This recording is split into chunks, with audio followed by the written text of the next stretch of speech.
Jon Jones has a conversation with his training partners about the importance of protecting your brain in combat sports. My whole 20s, going home with a headache all the time, and concussions.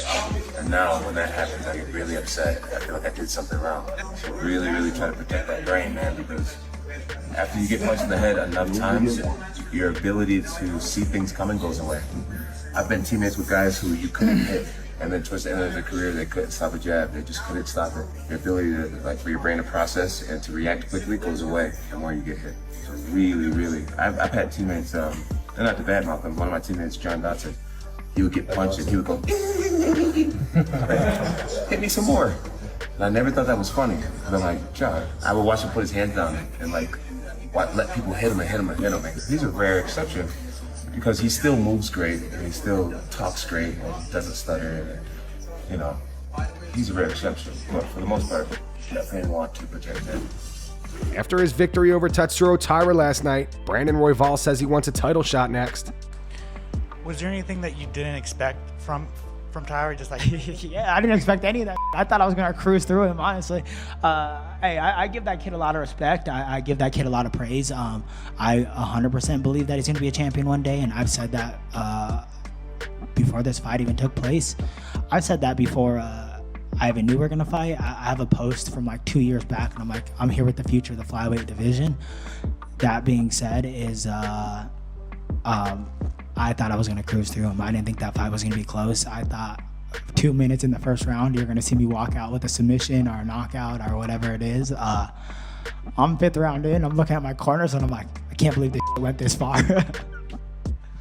I'm all about rematches, but that being said, is like I earned my way to a title shot. I took a short notice against the #1. I just took out the hottest prospect in the division. I think a title shot is what's next for me, and I'll be the backup for the title fight December 7th. Jelly Roll brought out Belal Muhammad at his concert in Chicago. Since he's family, and y'all are my family, and this right here was my first #1 on country radio ever. I wonder, would y'all sing this with me and Belal tonight right here, please, at the United Center?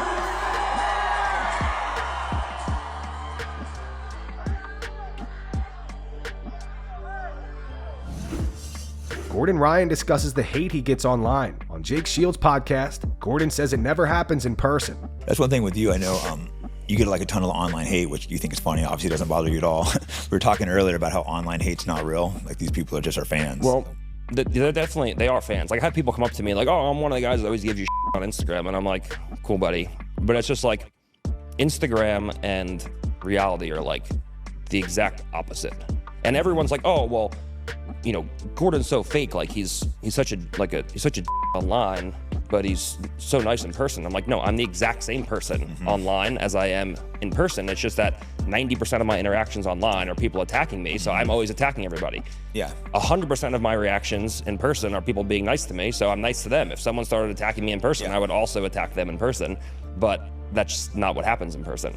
Yeah, like you said, it's 100% of the time. I've never had anyone in person. Mine's more on Twitter where people talk, but it's like nonstop there. But in person, it's always, they want to come up, pictures. Sometimes they're like, can you unblock me? It's like, well, I probably blocked you for a reason. Yeah. Julianna Pena went off on Kayla Harrison and Amanda Nunes. On MMA Today on Sirius XM, Julianna says she believes the people want to see her versus Amanda and not Kayla. The girl wants to take time off because she even knows that she can't make the weight and that she's not a rightful 135er. She's too big. She obviously can already make the first fight, which is making it to the octagon. She needs time off. So that, to me, is already a loss. Secondly, there was nothing that I saw in her fight against Caitlin Vieira that was, ooh, some world beater. Oh, my gosh, I'm terrified. Kayla Harrison, give me a break. She went out there 3 weeks early, and she's still gassed out. This is a 5-round fight. This is 25 minutes of fighting. She can't make championship weight like she said and claimed that she was going to make, oh, I'm going to make 135 on the head. She said, that wasn't me making 136 on that last pound. That was God. You're going to need double the God. You have to make 135.0 on the head, and she can't even do that. The first fight is already lost. The second fight, she gassed out in 3 rounds. Come fight me for 25 minutes and you'll see what it's like to actually fight in championship rounds, making championship weight and fighting for the championship title. She can't even make it. When she was saying, oh, I want to fight Amanda, and Amanda this and Amanda that. When she beat Holly Holm, you guys saw Amanda Nunes standing in front of her TV being like, what was that? What was that you said? That's right. You didn't even breathe my name, because guess what? Nobody can breathe Amanda Nunes' name except for me. I'm the only person that's going to say, I want you. I know that you retired too early. The first fight I took your pride. The second fight I took your soul. Make it into the octagon for this trilogy fight, and she can't do it. So she said to the promotion, oh, Dana White, I'm shaking my and then I'm tagging you because I miss you and call me and what. And then they call her and what does she say? Oh, well, I just want to see what happens between Kayla and Julianna and I'll take the winner. You're not retired. You're biding your time, Amanda Nunes. You are biding your time. And Kayla Harrison, get in line, because I got unfinished business to attend to. And everyone wants to say, oh, I dropped the ball for not calling out Kayla Harrison. Kayla Harrison just came to the party. Amanda Nunes is the big fight, the money fight, the fight that people want to see. And I want the big fights and I want the money fights. Kayla Harrison can get in line.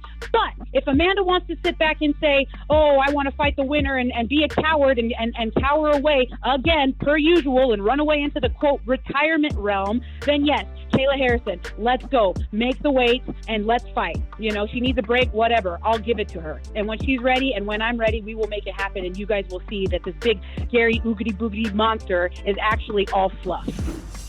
Jared Cannonier on the Jackson podcast says that his fight against Anderson Silva was the easiest performance of his career. Jared fought Anderson back in May of 2019 and won via TKO in the first round by a leg kick. Anderson fight. Really? Yeah. Anderson Silva. Yeah. How did it feel fighting Anderson Silva? He's the GOAT. I made it feel like fighting anybody else. Really? You know what I mean? But that was the most successful performance. That was no disrespect to the GOAT. Yeah. But for me, that was the easiest performance I've had in my career. Oh, you know what I mean? Oh, no. Come on. Come on. That's Anderson Silva. Oh, my God. A little bit more profound. You're so good with your words. And then this guy, you hit him with the easy. Go back and look to the... I'm not saying he was easy. I'm not saying he was the easiest. You mean the most flawless? The flawless performance. Yeah, the smoothest. Please don't use the word easy and Anderson Silva in the same sentence. That's my hero.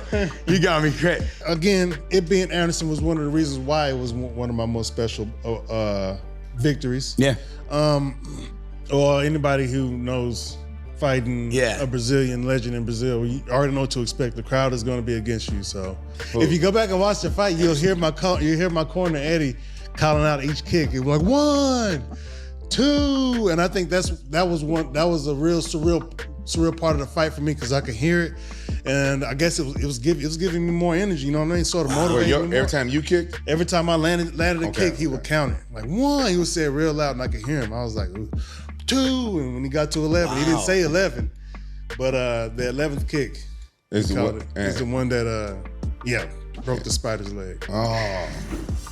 Ilia Topuria had some harsh words for Belal Muhammad on his Instagram Live. He says Shavkat Rakhmonov will beat him and that he's a fake champion. Ilia also reacts to Conor McGregor saying he wasn't Spanish yesterday.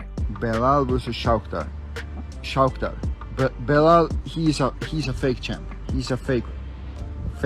I think right now in the welterweight division, the one who will come back and will take the belt again, it's Kamaru Usman. In my opinion, easy work for Usman. Oh, there you go. Let's go Spain. I would say I would bet on Ilia Topuria, but he is not Spanish. He is Georgian. Let's be real. I am as Spanish, if not more Spanish, than Ilia Topuria. He is a Georgian man undercover. He is operating undercover. So we support the real Spanish athletes. But he said I would bet on Ilia Topuria, so he knows that I'm going to win. That's good. You know, Fernando Alonso, Formula 1. Carlos Alcaraz of the tennis, and Sergio Ramos of the football, and the entire Spanish football team. I've actually had... En una pelea con McGregor Prime, te lo bajas. Es que las MMAs han evolucionado, la verdad, y él realmente era bueno así de pie, pero en el suelo siempre era malísimo en la lucha. Así que le ganaría en su prime, le ganaría en cualquier momento, a la 1, a las 2, a las 3, a las 4, 6 de la tarde, de noche, donde sea, cuando sea. No es competencia. Que siga tomando whisky. Conor McGregor was shocked when he was told Dustin Poirier was in the same building as him last night. Conor, you got somewhere to go. You see how Dustin went the other way? You see how Dustin walked the other way? He's right behind me. No way. Walk down this side right there. He's right there. Last night, Conor stated that he now wants to fight Dan Hooker next, and Dan agrees. Conor said February 1st, Saudi Arabia. Dan Hooker. Dan Hooker replied in an interview with Submission Radio today. He said, "I'm on board. He's on board. We just need to get the UFC on board, and we'll get this thing across the line." This clip of Conor from last night is also circulating around social media. It appears Conor pulls a girl's hair right in front of his fiancée.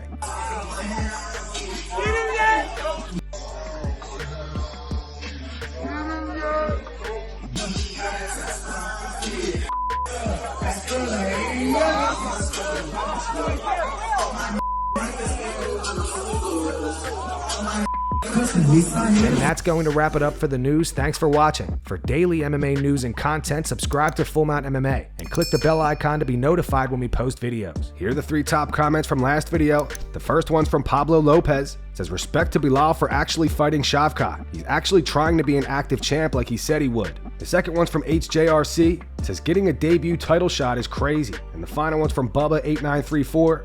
It says, "Jamal Hill has 0 fans." Those were the 3 top comments from last video. If you want to be featured in the next one, all you have to do is comment down below. And if you missed yesterday's news, click the video on screen right now to get caught up.